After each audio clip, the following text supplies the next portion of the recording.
தலைமையை சந்திச்சாரு. தலைமையை சந்திச்சு அங்கே ரிசனேஷன் கொடுத்தாரு. நான் புது கட்சி ஆரம்பிக்க போறேன்னு சொல்லிட்டு வந்து ஆரம்பிச்சதா சொல்றாங்க. பொதுவாக ஒரு கட்சி உதயமாகிறதுனா அந்த அவருடைய பதவிகள் பறிக்கப்படும் போதோ இல்லை தலைமைகள் கூட உள்ள ஒரு வெறுப்போ இல்லை ஏதோ ஒரு காரணம் வச்சு அந்த கட்சியிலிருந்து வெளியே வந்து கட்சி ஆரம்பித்தான். கட்சி அண்ணாமலை தான். ஆனால் அதுக்கு ஓனர் வந்து பிஜேபி. அது ஸ்ரீபெரும்பூர் தொகுதி எம்பி டிஆர் பாலு அவர்கள் வந்து அண்ணாமலை அவர்கள் மீது 100 கோடி ரூபாய் நஷ்ட ஈடு போட்டார். டிஆர் பாலு அவர்கள் வந்து அந்த கேஸை வாபஸ் வாங்கிட்டாராம். வணக்கம், நான் உங்கள் ஆல்ஃபிரட் வில்சன். இது ஜூடியா நியூஸ். அண்ணாமலை கட்சியை பற்றி உங்களுக்கு என்ன அபிப்பிராயம்னு நண்பர் ஒருத்தர் கேட்டார். அதற்கான பதிலை தான் நான் சொல்ல போகிறேன். அண்ணாமலை வந்து ஐபிஎஸ் ஆஃபீஸர், 10 ஆண்டுகள் சர்வீஸ் பண்ணியிருக்கிறாரு. அவர் கர்நாடகாவில் ஐபிஎஸ் ஆஃபீஸராக வேலை பார்க்கும்போது ஒரு ஸ்டேஜில் ஏதோ ஒரு ஸ்கூலில் எங்கேயோ ஒரு மீட்டிங்கில் பேசுகிறாரு. அப்போது என்ன சொல்கிறாருன்னா, நான் ஒரு கன்னடியன் அப்படின்னு சொல்கிறதுல ரொம்ப பெருமைப்படுறேன். நான் அந்த காவேரி பிரச்சனை வந்தால் கூட கர்நாடகாவுக்கு தான் சப்போர்ட் பண்ணுவேன் அப்படின்ட்டு பேசுகிறாரு. அப்புறம் ஒரு கொஞ்சம் காலத்துக்கு அப்புறமா அவர் ஒரு 10 வருஷம் சர்வீஸ் முடியும் போது திடீர்னு ராஜினாமா பண்ணிட்டார். ராஜினாமா பண்ணிவிட்டு அப்போ பத்திரிகைகளுக்கு ஒரு பேட்டி கொடுக்குறாரு. பேட்டி கொடுக்கும்போது அவர் தான் எனக்கு ஒரு அழகான விளக்கம் சொன்னார். பாசிசம்னா என்ன அப்படின்ட்டு. அது வரைக்கும் எனக்கு இந்த பாசிசத்துக்கு டெஃபனிஷனே தெரியல. அழகான விளக்கம் கொடுத்தார். அவர் வந்து முதல்ல என்ன சொன்னாருன்னா, நான் வந்து வேலையை ரிசைன் பண்ணிவிட்டு இந்த பாசிச ஆட்சியை எதிர்த்து, அதாவது மத்தியில் இருந்த பாசிச ஆட்சியை எதிர்த்து, ஆனால் அவர் ரிசைன் பண்ணும்போது கூட கர்நாடகாவில் வந்து பிஜேபி ஆட்சி தான் இருந்துச்சு. நான் இந்த ஆட்சியை எதிர்த்து மக்கள் சக்தியை திரட்டி போராட்டங்கள் எல்லாம் பண்ணுவேன். அதுக்கு எனக்கு ஆட்கள் எல்லாம் இருக்காங்க, எனக்கு தகவல்கள் எல்லாம் தரதுக்கு வந்து ஐஏஎஸ் ஐபிஎஸ் எல்லாம் பேட்ச்மெட்ஸ் எல்லாம் இருக்கிறாங்க அப்படின்னு சொன்னார். அப்போது அவர் நிருபர் ஒருத்தர் என்ன பாசிசம்னா என்ன சார் அப்படின்னு கேட்டார். பாசிசத்துக்கு அவர் அழகான ஒரு டெஃபினிஷன் கொடுத்தாரு. அதாவது இல்லாத ஒன்றை இருக்கிறது மாதிரி ப்ரொஜெக்ட் பண்ணி பெருசாக காட்டி அதை மக்களை நம்ப வச்சு அதன் மூலமாக தேர்தலை சந்தித்து அதை ஜெயிச்சு ஆட்சி பண்ணுறதுக்கு, ஆட்சிக்கு பேர் தான் பாசிச ஆட்சின்னு சொல்லிட்டு, அது மாதிரி குஜராத்தில் சிஎம்மாக இருந்த மோடியை அவர் ரொம்ப பெருசாக ப்ரொஜெக்ட் பண்ணி பணம் செலவு பண்ணி பெரிய அட்வர்டைஸ்மெண்ட் எல்லாம் பண்ணி மத்திய ஆட்சியை பிடிச்சி ஆட்சி பண்ணிட்டு இருக்கிறாங்க.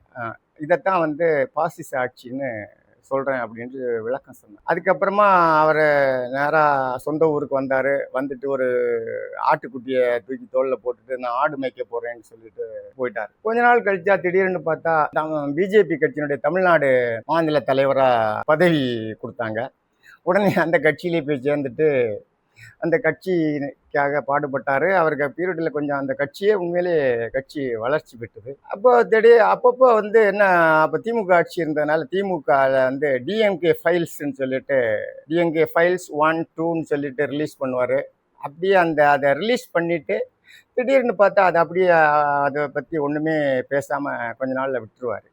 அதனுடைய உள் ரகசியம் என்னன்னு தெரியல. இது கொஞ்ச நாள் கழித்து அந்த இவருடைய செயல்பாடுகள் எல்லாம் மக்களுக்கு சந்தேகம் வர ஆரம்பிச்சு. ஒரு கட்சியின் மேலே அலிகேஷன்ஸ் சொல்கிறாரு, பழைய வரலாறுகள் பழைய ஊழல்கள் பற்றியெல்லாம் சொல்கிறாரு. திடீர்னு வந்து அதை விட்டுட்டு அப்புறமா அடுத்த அரசியல் கையில் எடுத்துட்டு அதை மக்கள் மறக்க வச்சுருவார். அப்படியே அவர் அரசியலில் இருக்கும்போது தனக்கு வருமானம் எதுவும் இல்லை, அவர்கள் நண்பர்கள் தான் வந்து வாடகை எல்லாம் கொடுக்குறாங்க அப்படின்னு சொல்லிட்டு எல்லாம் சொன்னார். அந்த சூழ்நிலையில் 2021 எம்எல்ஏ எலெக்ஷன் வந்துச்சு. எம்எல்ஏ எலெக்ஷனில் அவர் வந்து அவருடைய குடும்ப சொத்து விவர பட்டியலில் டோட்டலாக அசையும் சொத்து அசையா சொத்து டோட்டலாக ஒரு 2.9 கோடின்னு நினைக்கிறேன், சுமார் 3 கோடி ரூபாய் கணக்கு கொடுத்தார். சரி, அந்த தேர்தலில் தோற்று போயிட்டார். அடுத்த 2024 எம்பி எலெக்ஷன் வந்துச்சு. அப்போது ஒரு 4 கோடி சம்திங் கொஞ்சம் கொடுக்குறாரு. அந்த ஒரு 3 வருஷத்தில் அவருடைய அந்த அசையின் சொத்து அசையா சொத்துலேருந்து 1 கோடி ரூபா வருமானம் வந்ததா. அந்த 3 வருஷத்தில் அவர் வந்து 1 கோடி ரூபா அதிகமாக கொடுக்குறாரு. அதில் அவருக்கு கடன் வந்து 25 லட்சம் ரூபா இருக்கிறதா கொடுத்துருக்கிறாரு. இப்படியே அவர் அரசியல் பண்ணிட்டு இருக்கும்போது அவர் ஒரு இடத்துல வந்து அவருக்கு ஊர் பக்கத்தில் ஒரு லேண்ட் வாங்குறாங்க. அப்போ எல்லாரும் சொல்கிறாங்க அந்த லேண்ட் வந்து இவர் வந்து சாப்பாட்டுக்கே வந்து நண்பர்கள் மூலம் பணம் வாங்கிட்டு இருக்காரு. ஆனால் எப்படி வந்து இவர் 80 கோடி ரூபாய்க்கு சொத்து வாங்கினாங்க அப்படி வாங்கினாருன்னு கேட்டாங்க. அப்போ 80 கோடி ரூபாய் சொத்து வாங்கின அது கணக்கு கேட்டால் இல்லை அது 5 கோடி ரூபாய் தான் அந்த சொத்து. அப்படி சரி அப்படியே இருக்கட்டும், அவருடைய டோட்டல் சொத்தே வந்து 4 கோடி ரூபாய் தான். அதெல்லாம் வந்து 5 கோடி ரூபாய்க்கு சொத்து வாங்கிட்டாரு. இப்போ இதில் என்ன, அந்த டிஎன்ஏ ஃபைல்ஸ் எல்லாம் வந்து திடீர்னு சொல்லிக்கிட்டு காணாமல் போயிடுது. அதனால வந்து அதை பற்றி அடுத்தது எதுவுமே பேசாமல் இருக்கிறதுனால மக்களுக்கு வந்து அதில் ஒரு பெரிய டவுட்டு, இந்த பணம் எல்லாம் இவருக்கு எங்கேருந்து வருது அப்படின்னு சொல்லிட்டு. சரி, அது முடிச்சா கொஞ்ச நாளில் கர்நாடகாவில் அவர் ஏராளமான சொத்து வாங்கி போட்டிருக்காரு அப்படின்ற டாக்குமெண்ட் எல்லாம் கூட வெளியே விட்டாங்க. இதெல்லாம் அவர் எந்த பதிலும் சொல்லலை. அப்போ கொஞ்ச நாள் அவருடைய மாநில தலைவர் பதவியை வரிச்சிட்டு வேற ஒரு நபருக்கு கொடுத்தாங்க. அப்படியே கொஞ்ச நாள் அமைதலாக இருந்தார்.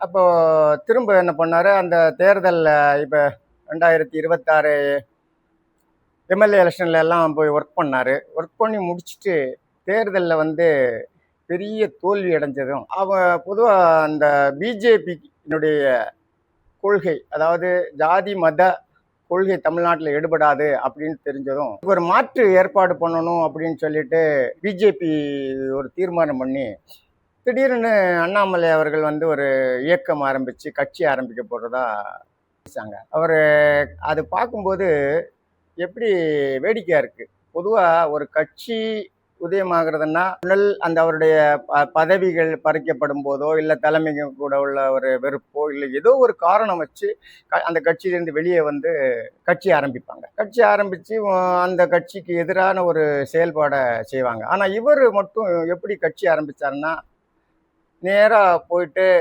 தலைமையை சந்தித்து அங்கே ரிசனேஷன் கொடுத்தாரு. நான் புது கட்சி ஆரம்பிக்க போகிறேன்னு சொல்லிட்டு வந்து ஆரம்பித்ததா சொல்கிறாங்க. இது எப்படி இருக்குன்னா, ஒரு சாதாரணமாக ஒரு கடை வச்சுருப்பாங்க, பெரிய கடைகள் வச்சுருக்கவங்கள்ட்ட யாராவது வேலைக்கு ஜாயின் பண்ணால் உண்மையாக இருக்கிறவங்கள என்ன பண்ணுவாங்கன்னா, கொஞ்ச நாள் கழிச்சா அவங்களுக்கு ஒரு தனியாக ஒரு கடை வச்சு அவங்க பொருளை வாங்கி விற்க சொல்லுவாங்க.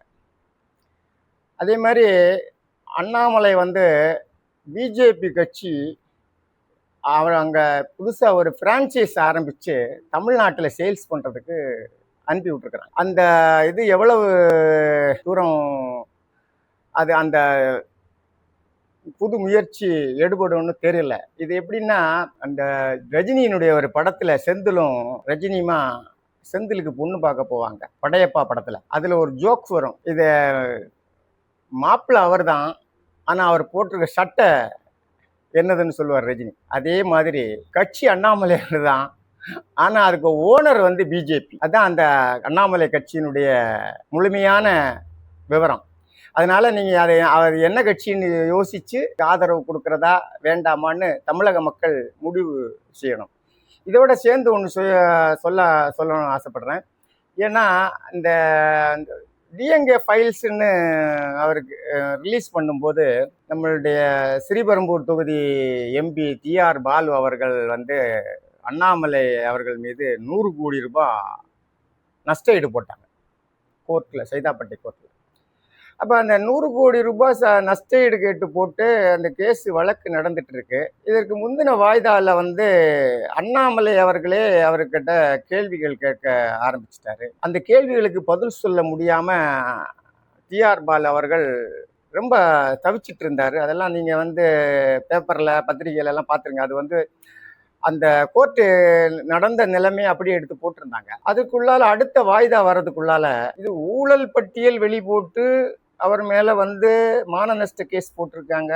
எப்படி இப்போ திடீர்னு டிஆர் பால் அவர்கள் வந்து அந்த கேஸை வாபஸ் வாங்கிட்டாராம். அதுக்கு வந்து அண்ணாமலை அவர்களும் ஒத்துக்கிட்டு ஒதுங்கிட்டாங்க அப்படின்னு சொல்லிட்டு பத்திரிகையில எல்லாம் செய்தி பார்த்தேன்.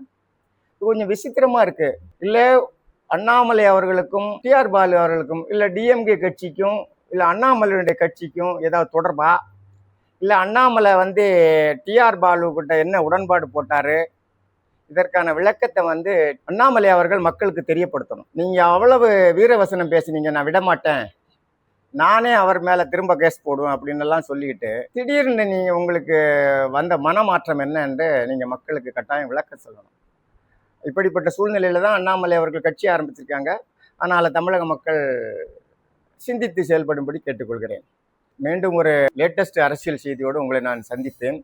உங்களுக்கு இது போன்ற லேட்டஸ்ட் அரசியல் செய்திகள் பற்றிய விளக்கம் எது வேண்டுமென்றால் எங்கள் சேனலை சப்ஸ்கிரைப் பண்ணுங்க, லைக் பண்ணுங்க, ஷேர் பண்ணுங்க, கமெண்ட் பண்ணுங்க. நன்றி, வணக்கம்.